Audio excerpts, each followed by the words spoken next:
One of the hardest habits to really begin to have is to learn how to have an effective prayer life. It can take a lot of discipline to learn how to set aside some quality periods of time where we really pray. You know, all of us have time where we pray throughout the day, those little short, instant, heartfelt groans of prayer that come almost inevitably throughout the course of our lives. But in terms of really setting aside some quality time when we're not going to answer the phone, we're not going to check the email, doesn't matter if the wife's calling, doesn't matter if, the baby's crying, because just let our wife know you got to take care of the baby right now. We should all find ways, as difficult as it may be, to set aside time for prayer. Once we learn how to do that regularly, once we learn how to walk in a life of prayer deeply, there's this wonderfully amazing thing that we discovered where prayer has this marvelously addictive quality to it.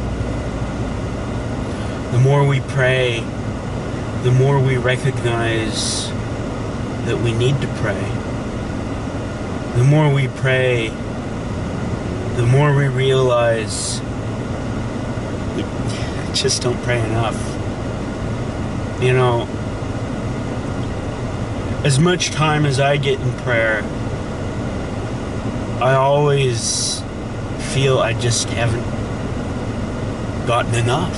It's like a food or a drink that we just can't get enough of. There's something wonderfully addicting about prayer, especially when we see things start to happen, things start to come together, things start to work out, and the only explanation is that we prayed and God worked.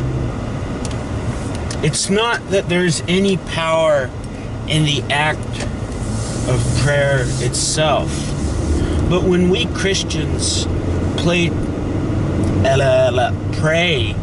to the true and living God, there is the power of the true and living God that's released in our lives through prayer. A supernatural strength that it's beyond anything that we could rationally explain to people.